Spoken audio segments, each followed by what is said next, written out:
Hey folks, welcome back to another video on TRK Gaming, and I'm here to do a quick video on the recent one that Ryan Hart did on throw loops and why he thinks that throws are too strong in Street Fighter 6.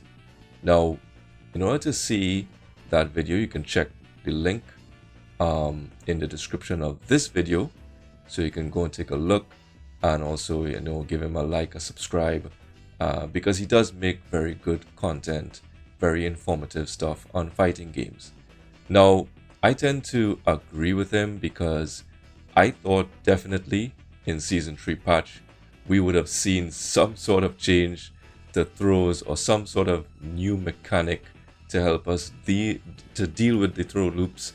I was a bit surprised that, there were just a few mechanical changes, but this is what I want to address in this video, is to illustrate why he made this, this suggestion or this thought about why throws are strong. Because often in, the community, the fight game community, professional players and people who play at a very high level, they tend to underestimate the knowledge that beginners may have or intermediate players may have.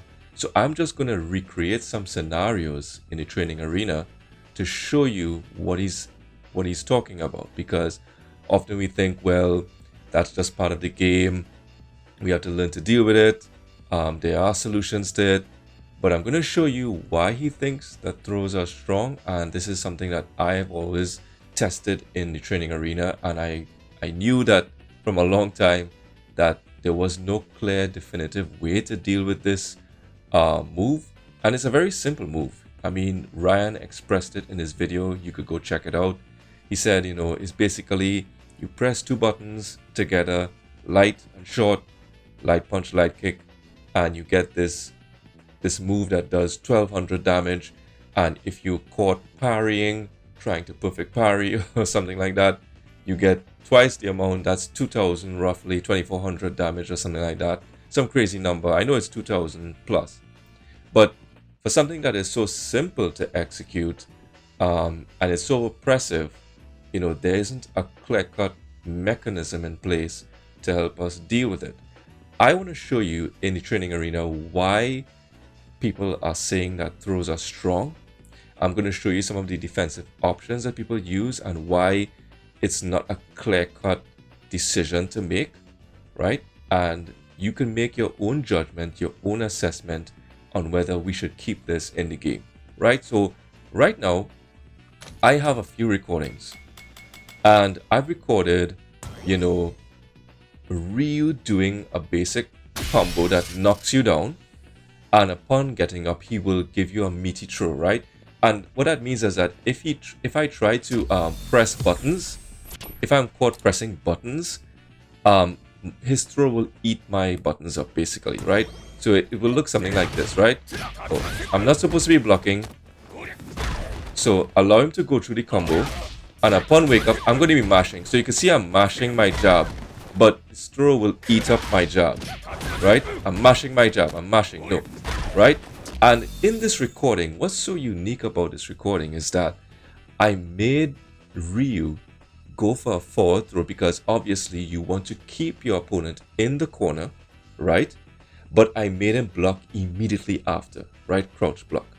So often people are saying, well, backdash, and if you backdash, you could have enough time to press a 4-frame startup, and you could get a punish counter, and you could do a combo, a side switch, that sort of thing. And usually this is what would happen, right? So this second recording, I have him doing the same thing, but he's holding down forward while he's throwing, so he's not prepared to block.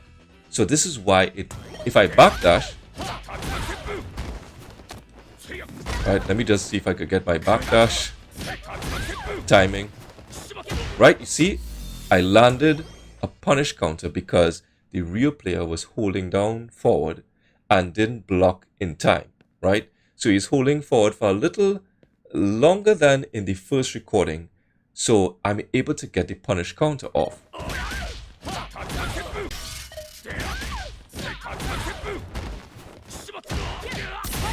right? So that's what would happen, right? If I backdash, I could actually, get a punish or a side switch.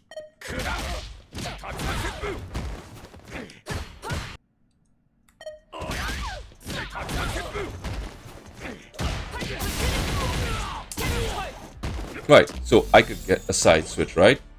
So in that scenario, he is not blocking in time. But if he's blocking in time, something like this could happen, right?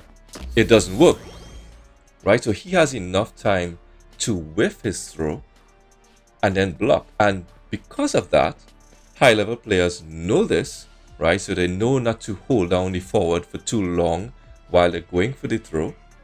They know to press back or down back as quickly as possible. Because if you look at some high-level gaming, like people actually try to throw, right? They try to backdash and then throw. So usually this would happen, right? Right? You see guys going for that actually in games, in competitions, right? They backdash and then they do a throw of their own, but a lot faster, right? Right? So something like that at that speed, right?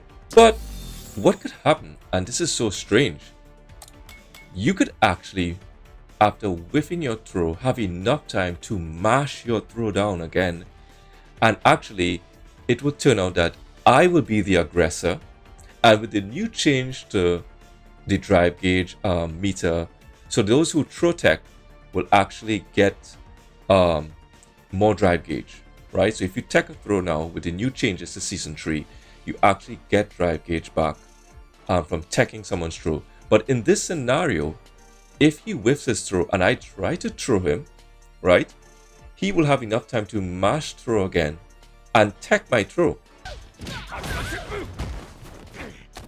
Right, so you see that? He teched my throw. So I'm going to start all over. And if you notice, right, I'm going to pause the video.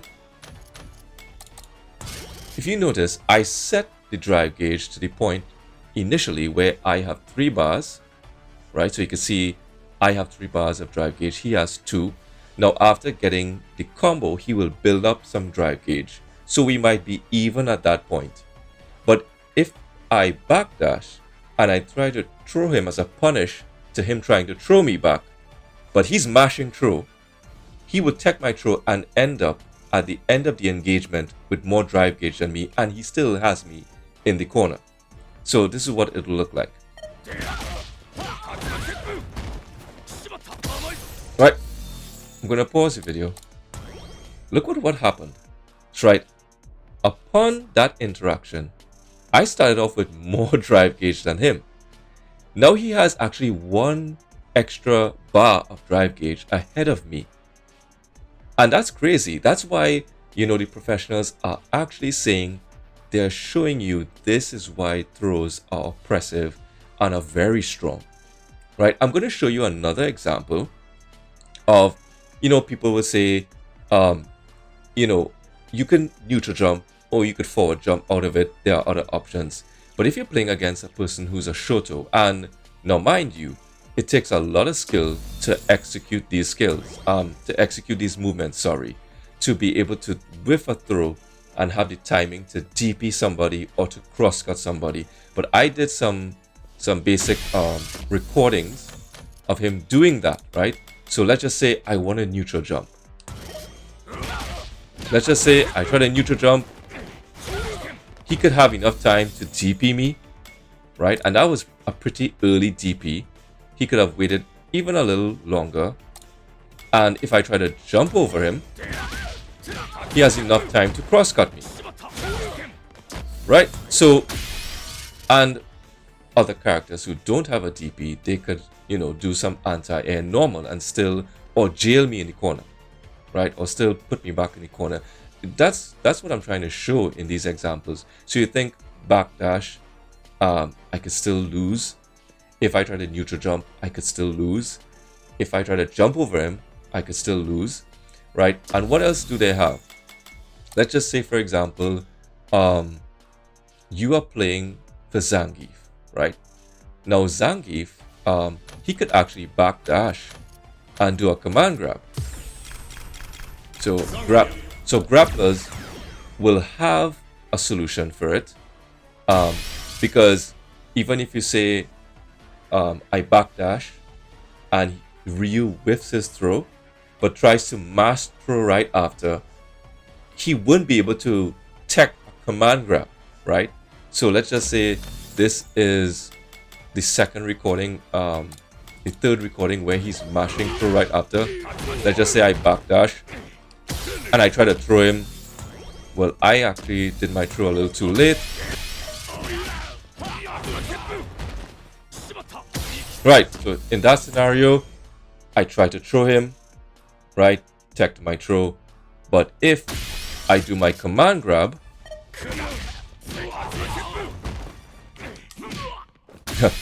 clearly I don't play for this character, but I could do a 360.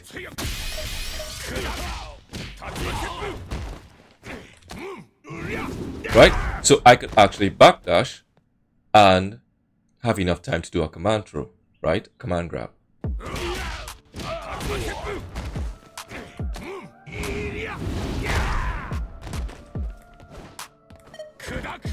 Right, so you see, grapplers may have a solution for that. But even so, right, let's just say, high level players may know about this. They may actually take the opportunity to neutral jump after they see the throw whiff.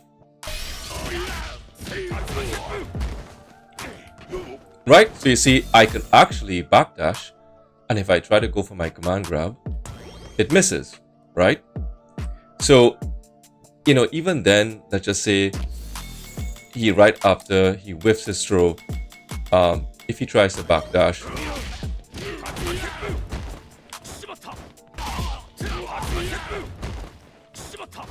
right? So you see, in that scenario, I backdash, I went for my command grab, right? It was on time, and he had enough time after whiffing his throw to actually backdash out of my command grab.